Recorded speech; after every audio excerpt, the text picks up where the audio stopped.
दूर दराज से आए हुए आदरणीय भिक्खू संघ को सादर बंदामी और जो हमारे यहाँ बहुत सुंदर गायकों की टीम आई हुई है और इसके साथ ही साथ आसपास के 8 जिलों से ही नहीं बल्कि मुझे भरतपुर राजस्थान से भी लोग मिले, हरियाणा के भी लोग मिले, आसपास के प्रदेशों से भी जो लोग आए हुए हैं। आप सबको मैं एक लाइन से संबोधित करूंगी क्योंकि 10 साल बाद आपसे मुलाकात हो रही है, पूरे 10 साल बाद।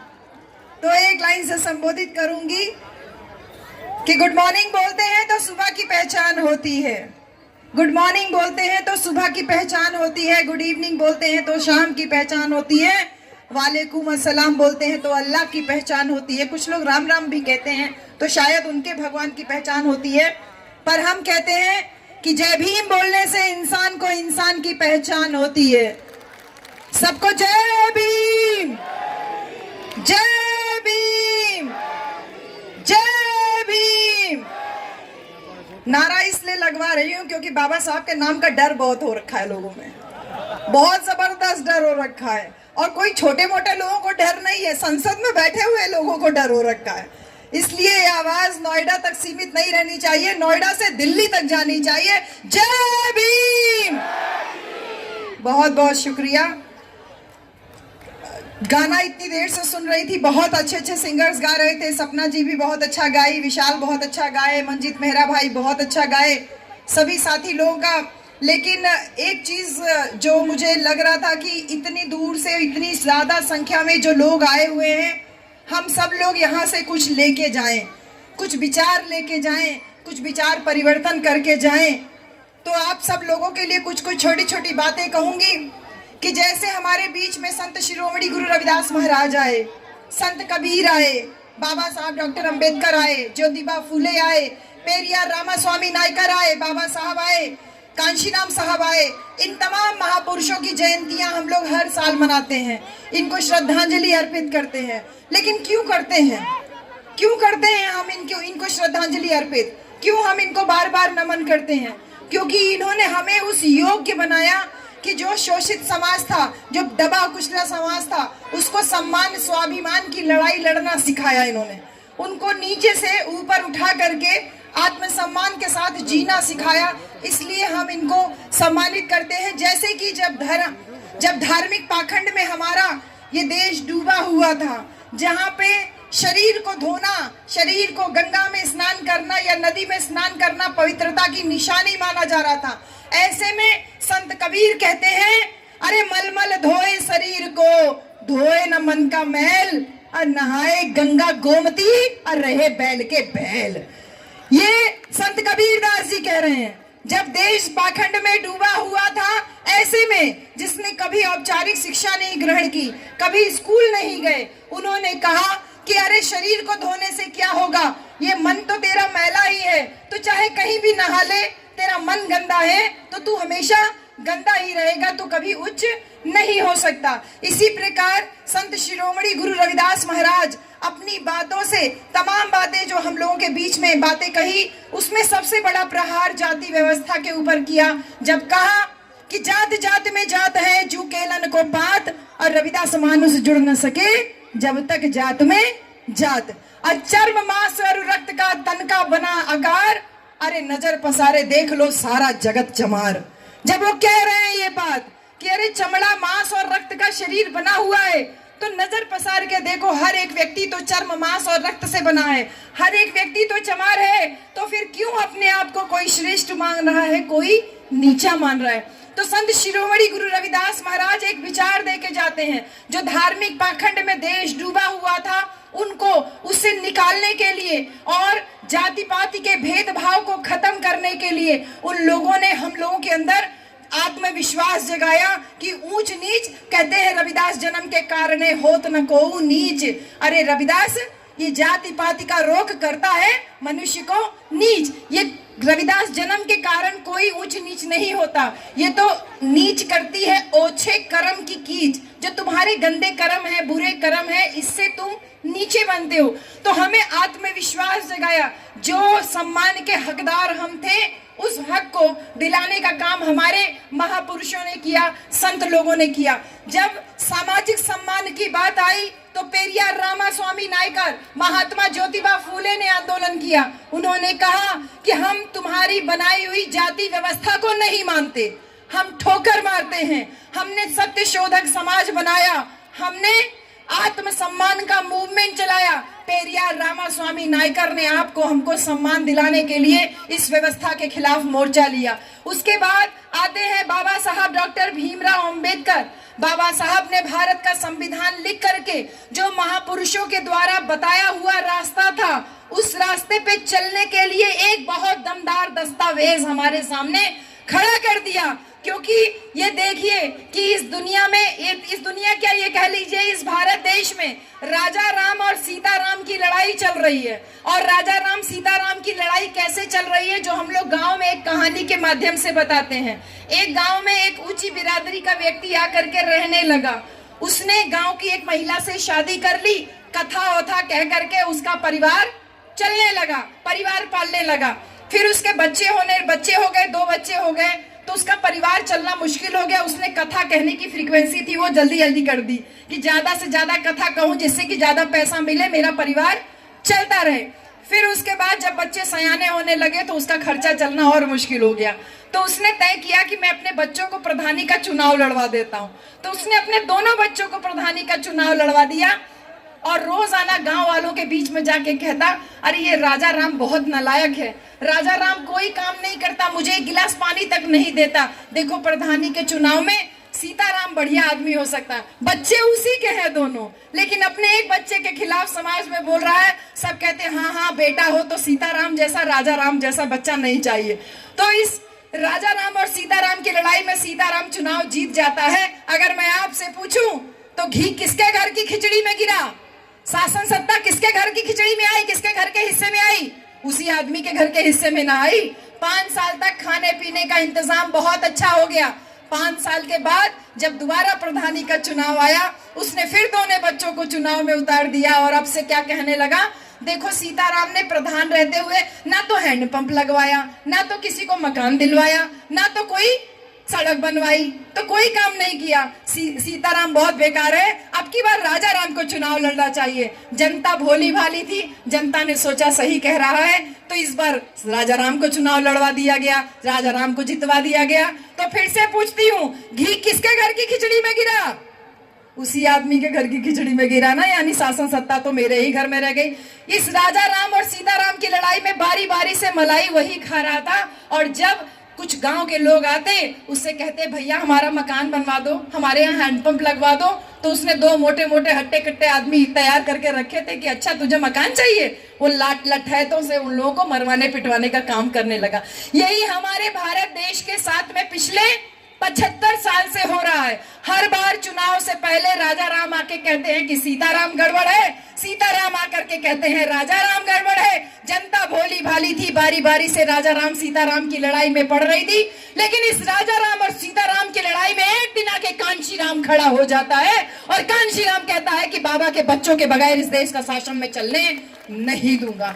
वही बाबा साहब जिन्होंने भारत का संविधान लिख करके आपको हमको एक सम्मानजनक जिंदगी दिया, उस सम्मानजनक जिंदगी को आगे बढ़ाने के लिए मान्यवर कांशी राम साहब आते हैं। वो जनता से सवाल करते हैं कि तुम्हें आगे बढ़ना है? बोलती है जनता हाँ। बोले कैसे आगे बढ़ोगे?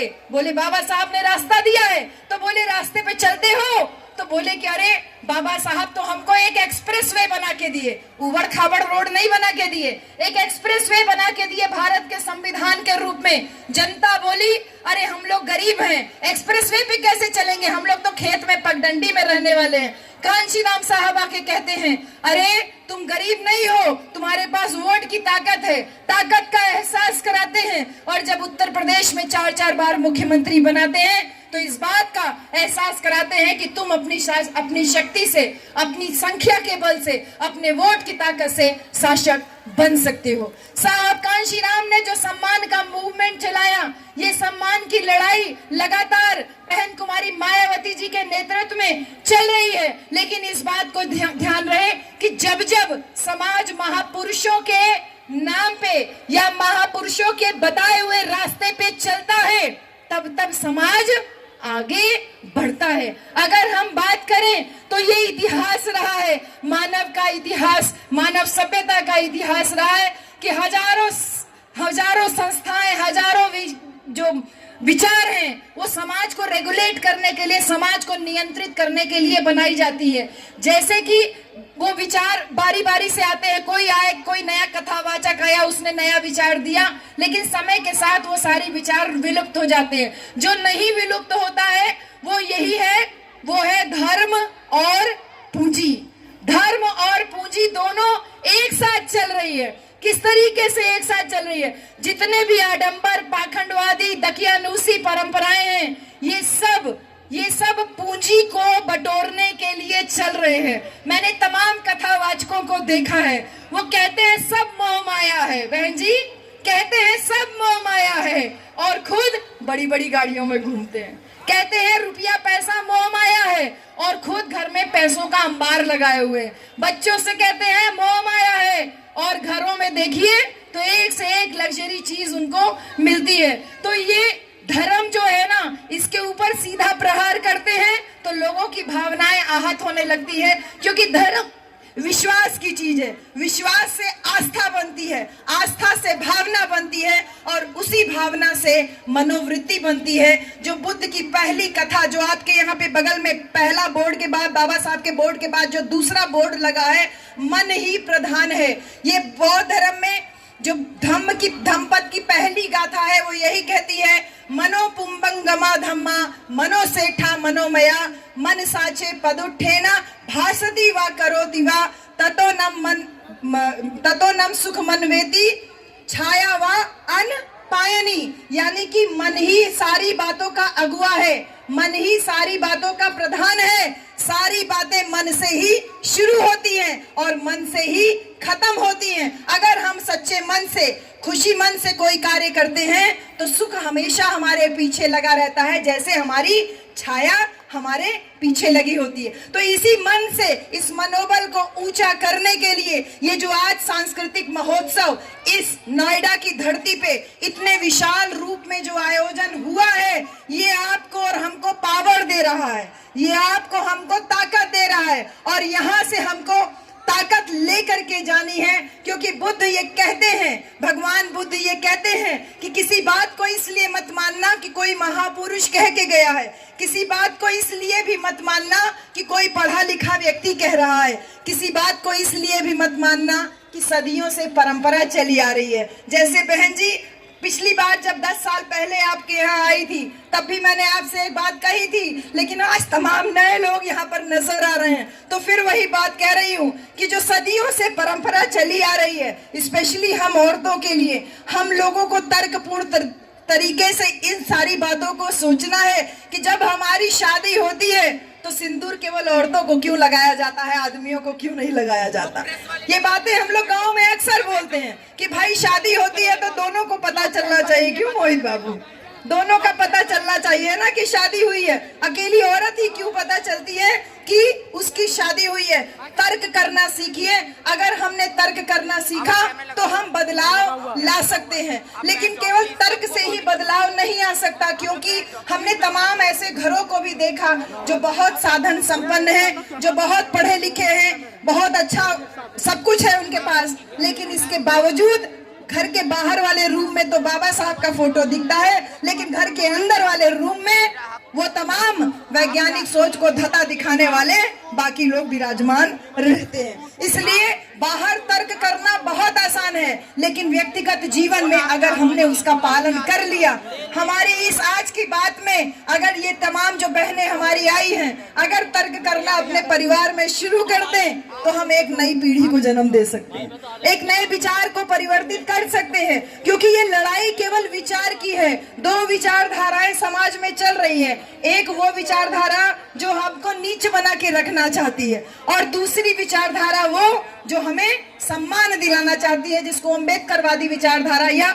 बुद्धवादी विचारधारा कहते हैं। तो इस धर्म और पूंजी की लड़ाई में धर्म जो है वो कमांडर बना है और हम कस्टमर बने हुए हैं। क्योंकि कोई भी अगर आप सत्संग में जाते हैं या किसी भी कथावाचक के कथा में जाते हैं बहन जी, तो तमाम स्टॉल लगे रहते हैं, कोई 10 रुपया में इतना छोटा एक ठो माला बेचता होता है या कोई छोटा सा चीज बेचता होता है और हम सारे लोग उसको खरीदते हैं। आज ये सांस्कृतिक महोत्सव जो आपके यहाँ पर ग्रेटर नोएडा में है और इसमें जो तमाम स्टॉल लगे हुए हैं, ये तमाम स्टॉल इस बात को चीख चीख के गवाही दे रहे हैं कि आपको और हमको ये लड़ाई जो सम्मान और स्वाभिमान की है, वहां पे हमारे प्रतीक हमारे घरों में पहुंचने चाहिए। मेरी बहनों, यहाँ पे जितने स्टॉल है वो सब खाली हो जाने चाहिए।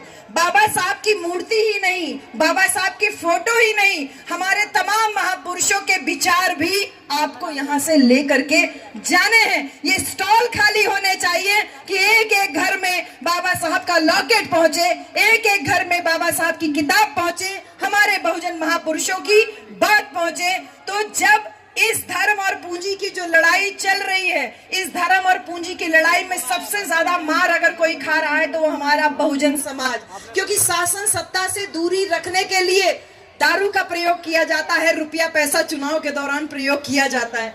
तो इस प्रकार से इसका दुरुपयोग जो हो रहा है, इसकी लड़ाई को हम इस प्रकार के आयोजन करके ही जीत सकते हैं, जहां पे पूरी तरीके से एक बौद्धिक परिवर्तन इन तमाम स्टॉलों के माध्यम से और एक मेले जैसा जो माहौल है उसके माध्यम से जो तैयार किया जा रहा है, ये जवाब हमको बाबा साहब डॉक्टर अंबेडकर दे के गए थे। इस लड़ाई में, इस धर्म और पूंजी की लड़ाई में अगर कोई विकल्प है तो बाबा साहब की विचारधारा, क्योंकि बाबा साहब ने जो धार्मिक सांस्कृतिक आंदोलन को जो प्रशस्त किया, आगे किया, उसको हमें रिवाइव करने की जरूरत है, लेकिन बहुत सावधानी पूर्वक, क्योंकि 14 अक्टूबर 1956 को बाबा साहब भगवान बुद्ध की शरण में लेके गए थे और आज 25 दिसंबर को उस धर्म ग्रंथ को बाबा साहब डॉक्टर अंबेडकर के नेतृत्व में आग लगाया गया था, जिसने मानव को मानव समझने से इनकार किया। आग लगाई थी बाबा साहब के सहयोगियों ने, उस व्यवस्था को मानने से इनकार किया बाबा साहब, जो इंसान को इंसान की हैसियत का नहीं समझता है। तो उस सांस्कृतिक विरासत को जो जिंदा करने का कार्य माननीय सूरजपाल राक्षस जी और इनके साथ साथ जो इनके दीपक बौद्ध जी जो सेक्रेटरी साहब है, मैं बहुत धन्यवाद करूंगी इस इतने शानदार आयोजन के लिए कि एक बौद्ध विरासत, बौद्ध धर्म का प्रतीक ये वापस जो है बहुत तेजी से जो इसका परिवर्तन के लिए कार्य कर रहा है। और इसके साथ ही साथ जब हम बहुजनों की बात करते हैं तो 85% बहुजन की बात करते हैं। बहुजन सामाजिक आंदोलन, सामाजिक समानता के आंदोलन में जब भी बहुजन की बात करते हैं तो सफल होता है, क्योंकि एससी, ओबीसी और माइनॉरिटी यानी जो हमारा दलित समाज है, जो पिछड़ा समाज है और जो मुसलमान समाज है, वो इस सामाजिक आंदोलन में इकट्ठा दिखाई देता है। जब 85% बहुजन की बात करते हैं और राजनीतिक आंदोलन जो मान्यवर कांशीराम साहब और बहन कुमारी मायावती जी के नेतृत्व में आगे बढ़ता है, तब भी दलित, पिछड़ा और मुसलमान साथ होते हैं और हम उत्तर प्रदेश में 4-4 बार मुख्यमंत्री बनते हैं। लेकिन जब यही बहुजन समाज बहुजन सांस्कृतिक आंदोलन की बात करता है तो उसमें 20% मुसलमान पहले ही किनारे हो जाता है और जो 50% पिछड़ा समाज है वो चुपचाप कहीं किनारे खड़ा होता है या खुद ही उसके खिलाफत में होता है। तो भाइयों, मेरी प्यारी बहनों, ये लड़ाई एक जाति की लड़ाई नहीं है। बहुत सारे लोग ग्रेट चमार बनाए हुए समाज के बीच में फिर रहे हैं। ये लड़ाई चमार धोबी पासी बनाने की लड़ाई नहीं है, ये लड़ाई बहुजन समाज को शासक कौम बनाने की है। और जिस प्रकार से ये जो आज मेला का आयोजन हुआ है और तमाम स्टॉल जो लगे हैं, बाबा साहब का जो एक सामाजिक आंदोलन, राजनैतिक आंदोलन, सांस्कृतिक आंदोलन और जो सबसे बड़ा बाबा साहब का इंडिकेशन था, जो सबसे बड़ा इंडिकेट किया बाबा साहब ने, वो था हमारा आर्थिक मूवमेंट। हमने स्टॉल लगाया, हमने प्रचार किया, घूम घूम के प्रचार किया, सामाजिक आंदोलनों का प्रचार किया, राजनीतिक आंदोलनों का प्रचार किया, विचारों का प्रचार किया। लेकिन जब बाबा साहब के आर्थिक विचारों के प्रचार प्रसार की बात आती है तो हम पीछे हो जाते हैं। क्यों नहीं हम डीजे लगा करके बोलते कि बाबा साहब की वजह से आरबीआई की स्थापना हुई। जो ये पूंजी की बात है कि इस पूंजी ने हमारे देश को आज एकदम हाशिए पे लेके आ रहे, कुछ मुट्ठी भर लोगों के हाथ में पूरी देश की सत्ता पहुंची हुई है और वो अपने इशारे पे इस पूरे बहुजन समाज से लेकर के पूरे देश की शासन सत्ता को अपने कब्जे में किए हुए हैं। ऐसे में बाबा साहब की आर्थिक क्रांति आरबीआई के माध्यम से जो उन्होंने शुरू की और मान्यवर कांशीराम साहब ने जब इसको आगे बढ़ाया और कहा कि नीचे दुकान ऊपर मकान, ये साहब कांशीराम ने किया था, कहा था। और हमारे बाबू मोहित जी जो अलीगढ़ से आए हैं, इन्होंने एक जमीन खरीदी, नीचे दुकान और ऊपर मकान बनाया। क्यों नहीं हम छोटी छोटी दुकानें खोल सकते हैं? हमारे महापुरुषों के जो स्टॉल पीछे लगे हुए हैं, इन स्टॉलों पे इतनी अच्छी बिक्री हो रही है, इतना अच्छा जो एक सांस्कृतिक कल्चरल परिवर्तन, कल्चरल चेंज जो देखने को मिल रहा है, ये कहना काफी होगा कि जिस प्रकार से ये मेले का आयोजन, बौद्ध महोत्सव का आयोजन ग्रेटर नोएडा की धरती पे हो रहा है, ऐसे आयोजन हमको और जिलों में भी बारी बारी से करने की आवश्यकता है। क्योंकि ये बात को बहुत अच्छे से ध्यान रहे कि बाबा साहब ने जब सांस्कृतिक परिवर्तन के लिए हमको विकल्प दिया और विकल्प के रूप में जब 14 अक्टूबर 1956 को बौद्ध धर्म ग्रहण किया, तो उसको आपने और हमने हाथों हाथ लिया बहन जी।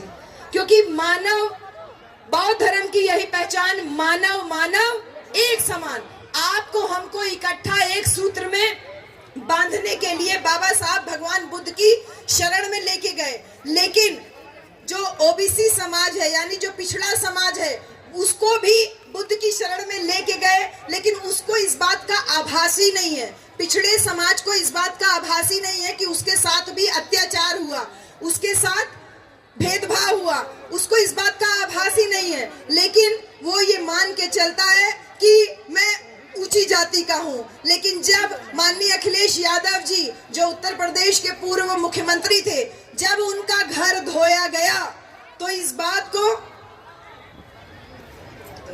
जब उनका घर धोया गया तो इस बात को लोगों को समझ में आया कि तुमने जिले के नाम चेंज किए, संभल जिले का नाम चेंज किया, रविदास नगर जिले का नाम चेंज किया, तमाम बहुजन महापुरुष पंचशील नगर हापुड़ का नाम चेंज किया, तमाम जो जिलों के नाम तुमने चेंज किए। जब तुम्हारा घर धोया गया तो तुमको पता चला कि तुम भी नीच समझे जा रहे हो, शूद्र समझे जा रहे हो, छोटा समझे जा रहे हो। इसलिए मेरा आह्वान है कि वो तमाम ओबीसी के लोग जो आज हम लोगों के मंच पे वक्ता बने हुए हैं, नेता बने हुए हैं, लेकिन जब चुनाव आता है तो अपनी जाति के नेताओं के साथ हेलीकॉप्टर में बैठ के घूमते हुए नजर आते हैं। थोड़ा सावधान रहने की जरूरत है और बाबा साहब डॉक्टर अंबेडकर को संपूर्ण रूप में जानने की जरूरत है। संपूर्णता बोले तो हमें चाहिए फुल इज्जत, मुझे चाहिए फुल इज्जत। बाबा साहब डॉक्टर अंबेडकर हमको फुल इज्जत दिलाए, चाहे धर्म के माध्यम से हो,